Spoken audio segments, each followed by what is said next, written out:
Hallelujah. I'm so excited, amen, about what God is doing in this place.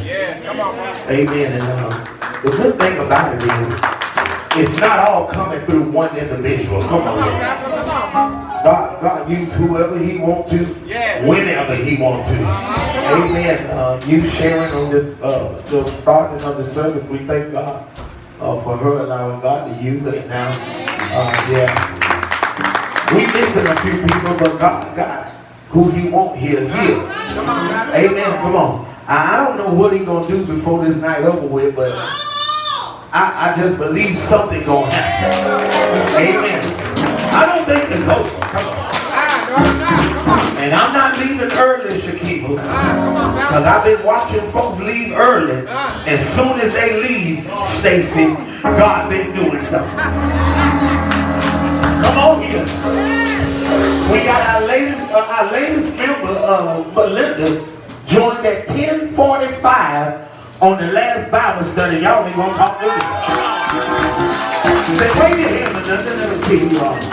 Yeah, she said, Pastor ain't leaving here tonight without joining. I said, right now? I said, right now. 10:45. So some of y'all had some left. But I was still here. Hallelujah. I just gave you a shout out on the night. I know. Yeah, you here. We pray for you. Amen. I tell you tonight, I'm excited. And I believe that God has a word in this house. Some people don't believe that women speakers, but I tell you that God uses who He wants to. Amen. And who am I to say that He haven't called the woman that says she's been called? Amen. I don't have that right. That's between you and God. Come on here. But tonight, I believe that God has put a word in this woman of God's mouth tonight. She's no stranger. She lives right next door. Y'all ain't never heard that one. Amen. She has one son, Atalya, that's on the Isaiah, that's on the drums, and his daddy Kenny, that's on the keyboard. Come on. Y'all a father and son, come on.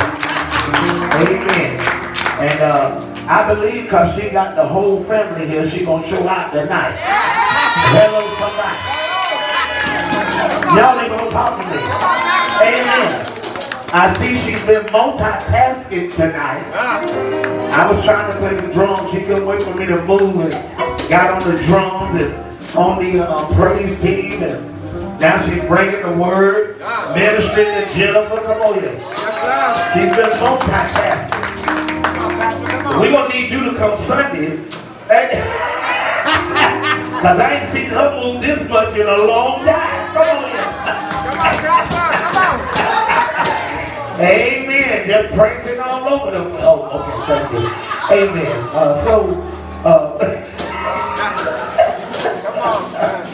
Amen. So she is anointed to bring this word. God did use her to give prophecy. And I just want to see what He has, because lately He's been dealing with her mind. Come on here.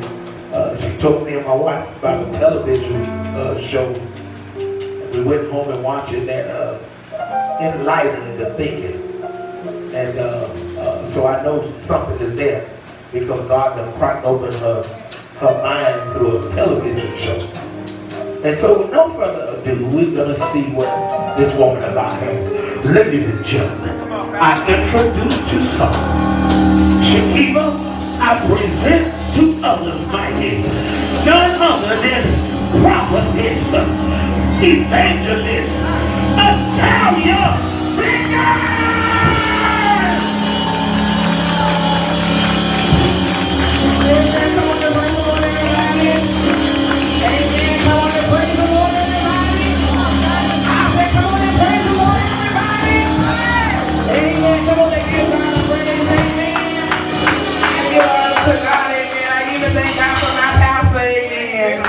I just could not let him play the drums. I'm sorry. I normally don't get over that, but I could not do it. I could not do it. Come on, Jagger. And he been on the keyboard tour out today. I was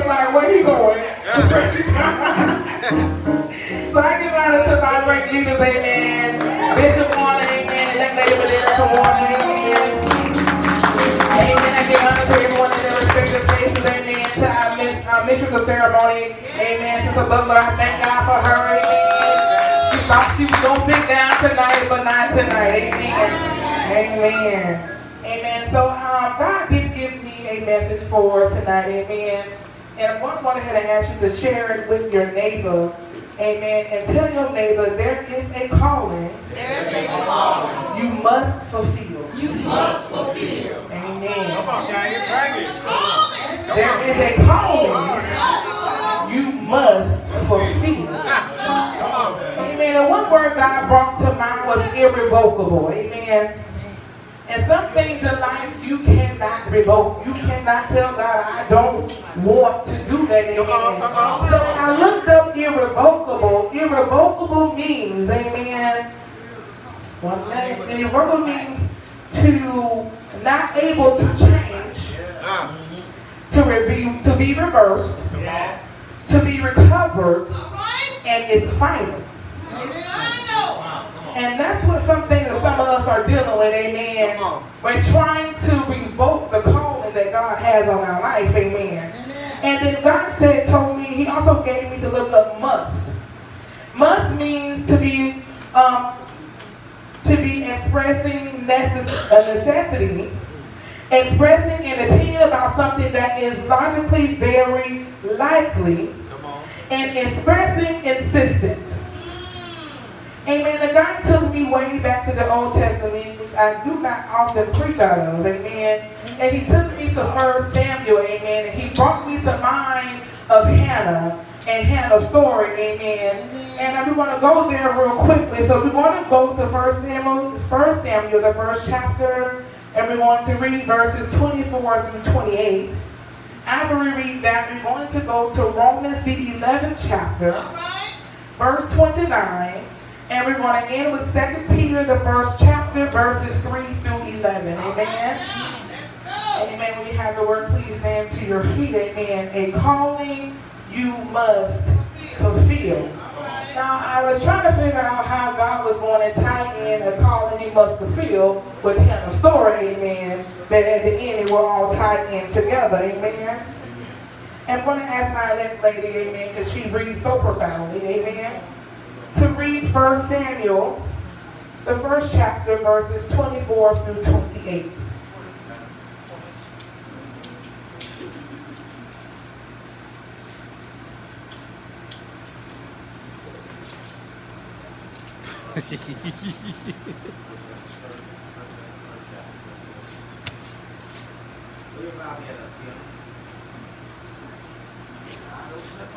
Don't go back. 28.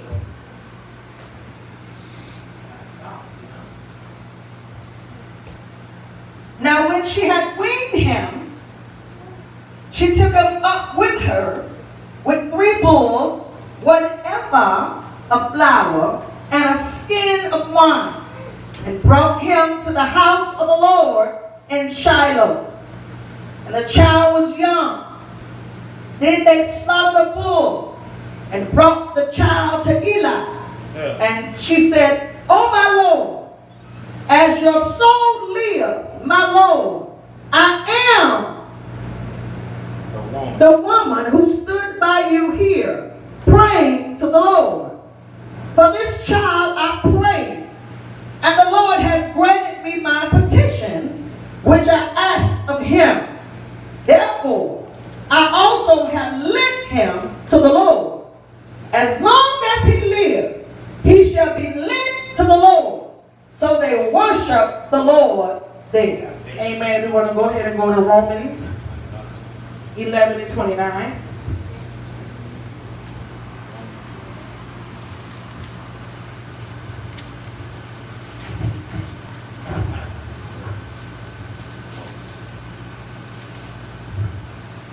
Romans 11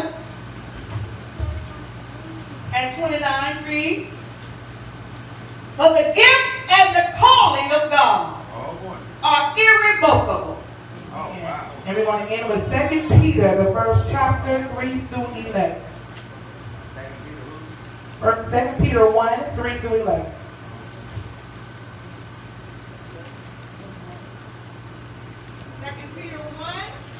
3:11. As his divine power has given to us all things that pertain to life and godliness, through the knowledge of him who called us by glory and virtue, by which have been given to us exceedingly great and precious promises, that through these you may be partakers of divine nature, having escaped the corruption that is in the world through lust. But also for this very reason, giving all diligence, add to your faith virtue, to virtue knowledge, to knowledge self-control, to self-control perseverance, to perseverance godliness, to godliness brotherly kindness, and to brotherly kindness love. For if these things are yours and abound, you will be neither barren nor unfruitful in the knowledge of the Lord Jesus Christ. For he who likes these things is short-sighted even to blindness, and has forgotten that he was cleansed from his old sins. Therefore, brethren, be even more diligent to make your call and election sure. For if you do these things, you will never stumble. For so an entrance will be supplied to you abundantly unto the everlasting kingdom of our Lord and Savior, Jesus Christ. Amen. The word of God for the people of God. You may be seated. Amen. A calling you must fulfill. So while I was going to this, God gave me a few things to write down. And he told me that the enemy has strategic tactics that he used to cripple our mind. He makes you believe this calling is too big for you, or you are not worthy of the calling that he gave you. So what he does is, if Hannah, now listen, it doesn't really make sense at first to me that I was reading Hannah, but that was time to something else. But God said no. It took Hannah to get to the right place in her life. Yes. And he had two wives. His other wife, I cannot really remember her name, I got to change the scripture. But his other wife was badgering Hannah. And, you know, we have that in ministry. Was somebody is getting jealous of what God has called you to do. So what they do is so that you will never get to the place of receiving or doing what God has commanded you, they will badger you with words to get your mind to be crippled. So all that you will think on is what they saying to you and not what God is trying to do with you. Amen. So Hannah, it took Hannah a long time. See, if Hannah would have prayed too early, it would not be in the right time. See, something was going on in Israel and God needed Samuel to come at the right time. See, Hannah could not rush what she was going through. Hannah could not rush her storm. Hannah could not rush her dark place. Hannah could not rush what was being done with her. So what Hannah do, God gave Hannah the right moment. The right moment when she picked herself up and said, hey, this is not my ending. This is not what God got for me. I know God got a child for me. I know God got a purpose for my life. See, what Hannah did was, Hannah broke out. See, Hannah was crippled for years from the words of the other wife because she was able to bear a child and she was able to bear children for him. So she felt like she was superior of Hannah. So some people may feel like they're superior of you because they think that they can do your job that God has for you better than you. So because they feel like they can do it better than you, what they do is they cripple you in your mind by feeding you words of negativity, and what we do, we take them. See, the problem isn't what they're saying, the problem is what we're taking. And the problem with the church is we're taking too much negative, but we refuse to enhance the positive. We refuse to put light on the positive, but we put so much light on negative. And that's what's going on in ministry. See, why the pastor and the first lady got to do all the work is because we have not yet come to the fullness of there's something greater for me to do. And God, I know I'm not worthy of all that you're doing, but God, if you call me worthy, I'm going to act as if I'm worthy. And until I get to the place that I feel I'm worthy, God, I will continue to do all I can do while I can. See what Hannah did? Hannah prayed. But not only did Hannah pray, Hannah made God a promise. And see, the promise that Hannah made was if God blessed her with the seed, but she was specific with what she wanted. So we ask them for things, but we're not being persistent. And when God gives us what we ask for and it's not how we want it, God said, this is what you asked me for. Now, you didn't put stipulations on what you wanted. You just said you wanted one. Y'all know how it is. You ask for a man, God give you a man, but that man don't be no good. It ain't their fault they ain't no good. It's your fault they ain't no good because you asked for a man. Y'all get ready, everybody want to say that. You don't want to hear that. You don't want to hear that. You ask for a purpose, but because you don't know what your purpose is and God's showing you your purpose, we don't understand the purpose. So what we do is we show them the purpose because it's not what we think that we want or what we think that we need. But Hannah was specific. She said, God, bless me with a man-child. And if you bless me with that man-child, I will give him back to you for him to serve you for the rest of your life. One thing that Hannah did was she kept her promise. Amen. And because she kept her promise, God blessed her with more. See, Hannah could not get that child and not do what she said she was going to do because she knew there was a calling she must fulfill. She had to give that child back to God for the using of his purpose because that's what she said she was going to do. See, our problem is we ask God for things, we make him promises, but we do not keep our promises. And then when what he blessed us with goes away because he's like Pastor say, he's not an Indian giver. So once he gives it to us and then it looks like he took it back, but it really wasn't him. It was you because what you promised him, you did not do. You know how that works. We promised God that God, you bring me out this storm, God. I promise God I'm going to do your will, God. I'm going to read my word, God. I'm going to go to church. I'm going to be a vision pusher for the ministry. But as soon as God bless you with that good check in the mail, we'll see you for 4 Sundays until the check gone. And you wonder why your money ran out. It didn't run out because you spent all of it. Because sometimes you will spend money you don't know where it went. You ever been there and told God, God, do right by your money? And then once you get the money, you try to figure out what the word did I buy. It's because we did not keep the promise. But there's a calling that we must fulfill. So what God's trying to tell us in the scripture is you cannot revoke what you told him that you was going to do. You cannot go back on your word. You cannot take a step back because God said that's what he's going to do for you and through you. But because we know we're not ready for it, we run from it. And we think people are pushing us back. We think people are pushing us away. We say, oh, Sharon a problem, Fred a problem, Myron a problem, they the problem. No, the problem is that you're running from your purpose. So as you're running from your purpose, everything turns in your mind. Everything is going crazy. Things don't seem to be right. Why? Because you're running from your calling. See, the problem is that you cannot run from your calling. You cannot run from your purpose. You cannot run from what God got for you to do. But the great thing that I loved about 2 Peter when I read it, because it brought tears to my eyes, God said, if you do these things, you'll never fail. All right. If we do these things from verses 3 to 11, we will never fail. And it says in verse 3 to 11, God, it says, and besides this, giving all diligently add to your faith virtue. First, God will give you virtue. If you stay committed to your calling, God will give you virtue. And after virtue, God will give you knowledge. And once God bless you with knowledge and you keep going, now you can't get that knowledge and stop it, but you got to keep going and be humble. See, sometimes we got to be humble in our calling because sometimes we get boastful in our calling. We think it's all about us, so you start boasting when God gives you a little knowledge.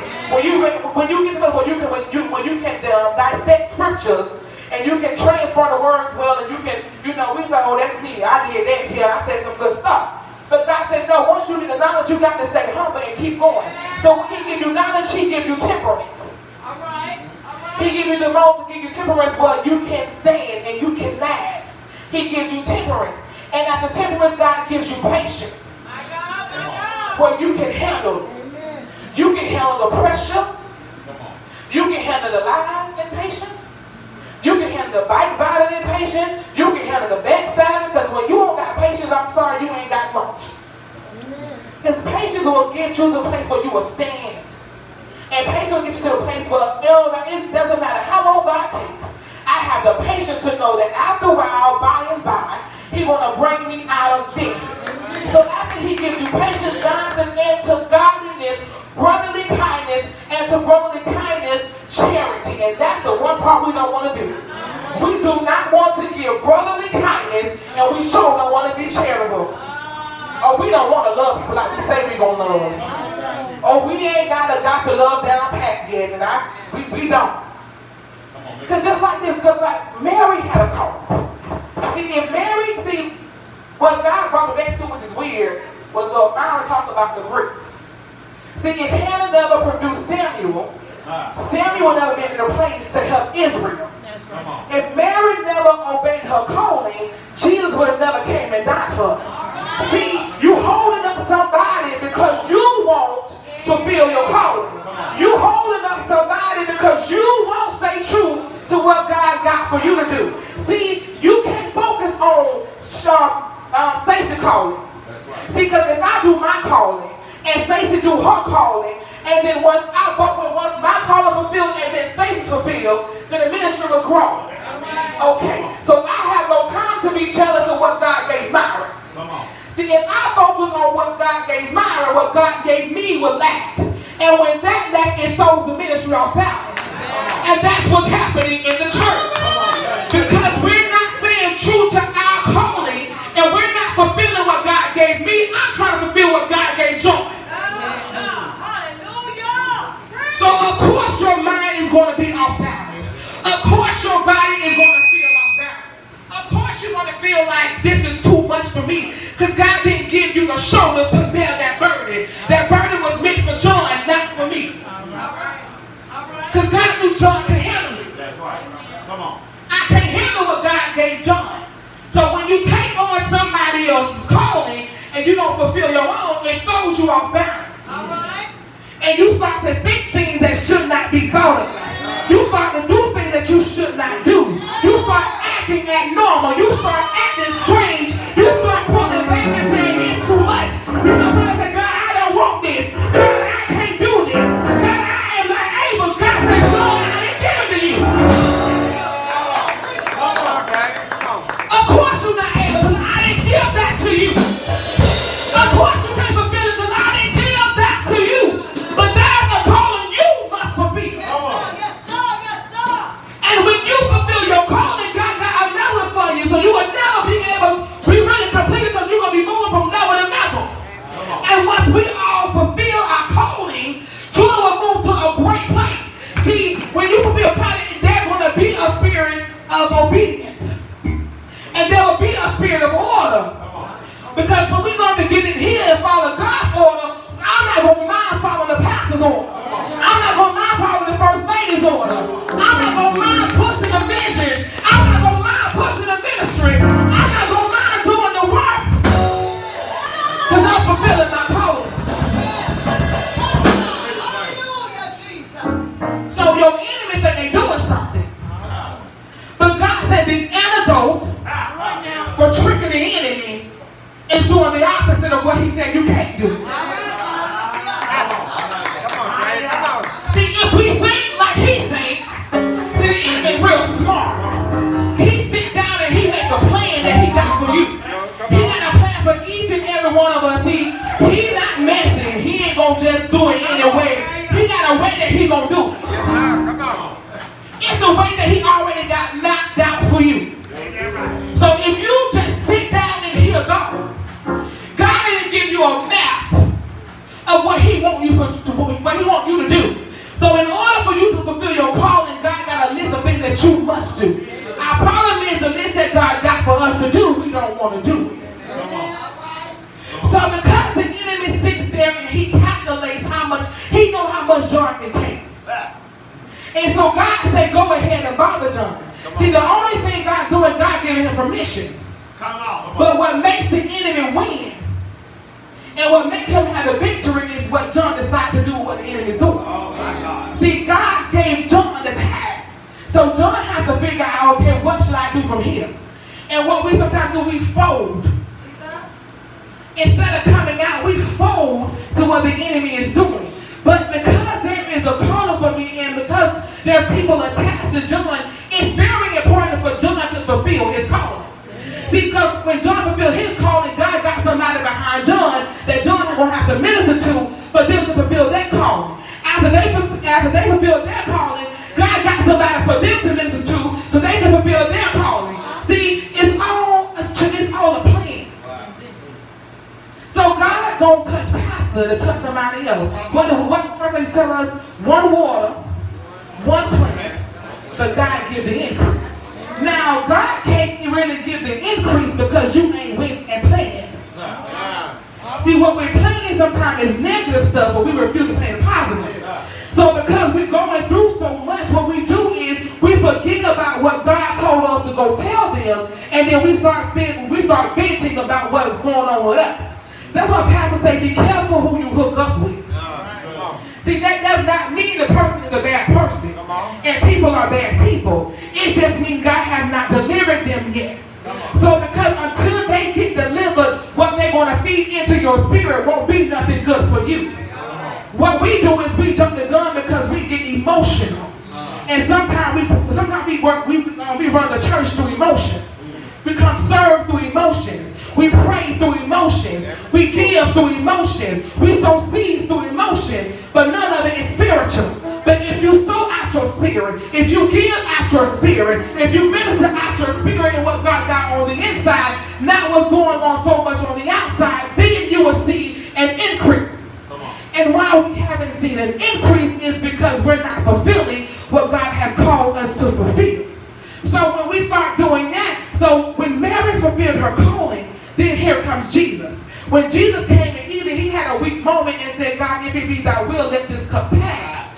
But because he knew that it was a calling he must fulfill, he went and he gave up himself to die. Yes, he did. So sometimes you're going to have to give up yourself to be lied on, to be talked about, to be mistreated. Sometimes that may be your scar, but that does not define who you are. Just because my calling calls me to take some things, that does not mean the things that I'm taking identifies who I am. I just got to take this for now to get what God has me going. If I got to take this, I'm going to take it. If I got to take a lie, I'm going to take a lie. If I got to be stabbed in the back, I'll be stabbed in the back. If I got to be mistreated, I'll be mistreated. That's to fulfill my call. We got to take some things out. You got to take falling. You got to take failing. You got to take hardship. You got to take being ostracized. You got to take being oppressed. You got to take being hurt. You got to take being pain. You got to take it to fulfill your calling. What we don't see is that what's happening with us is actually making us better. So because I don't want to take the pool, I don't want to be better. So I can't take long suffering. Listen. When it comes to long suffering, we do not want to suffer along with people. I would be the first to say it's hard for me to get to long suffering. But if it had not been to my leaders, I would have never got there. Why? Because in suffering long, you even got to be there for the people that tried to kill you. All right. To really fulfill your calling, you got to be there for the people that tried to kill you. Yeah, you're going to have to do it. You got to pray for them. You got to intercede for them. And that sometimes will cause you to go in war with yourself. And what's happening is we are in war with ourselves.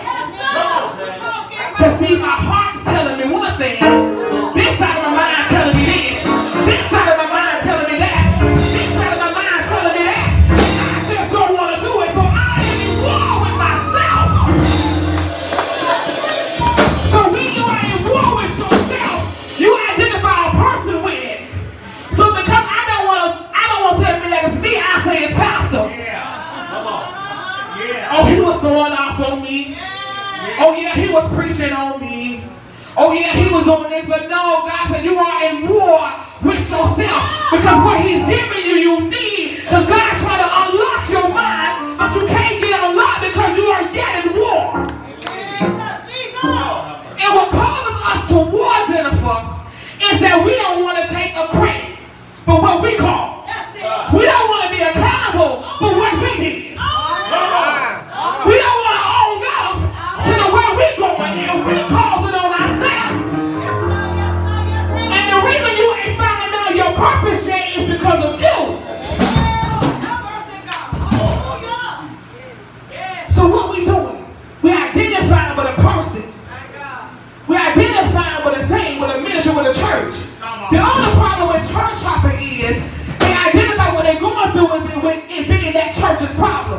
Because it's in that church, I got to move from this church and go to another church. You get in that church and the same thing is there. Get in this church and the same thing is there. Why is it there? It's there because you there. Come on. That same problem is there at another church because you at that church. So until you identify that it's me, the problem is me. I'm fighting myself. I'm fighting my calling. I'm fighting my purpose. You're going to continue to jump and hop and steal. That's what happens. That's the problem. It's you. It's me. The church a mess because I'm a mess. The church ain't right because I'm not right. The church ain't growing because I ain't growing. The church is you. We just somebody to help you. But we ain't the church, you the church. So get your church right. Get your church in order. Get your church together, and then the body will be a better place. That's the problem. Once you get your church together, the body will come together. Because the first lady gonna do her job. Pastor gonna do his job. He gonna do her job. And then gonna do her job. Try to do his job. And then we all work it together. So fulfill your call. And if you see me struggling on mine, tell me I can do it. Tell me I can make it. Don't take over because you can't do mine. But encourage me. Tell me I can do it. We don't want to encourage each other. So I don't want Mama to beat me there. I don't want Jennifer to beat me there. I don't want John to beat me there. But they can never beat you there because they there ain't no there. That was not reason. I said they there is not your there. Their finish line is not your finish line. Y'all running two different races for the same purpose. To complete and fulfill my kingdom work. So I can never make it to Sharon finish line. Because I'm not on Sharon Road.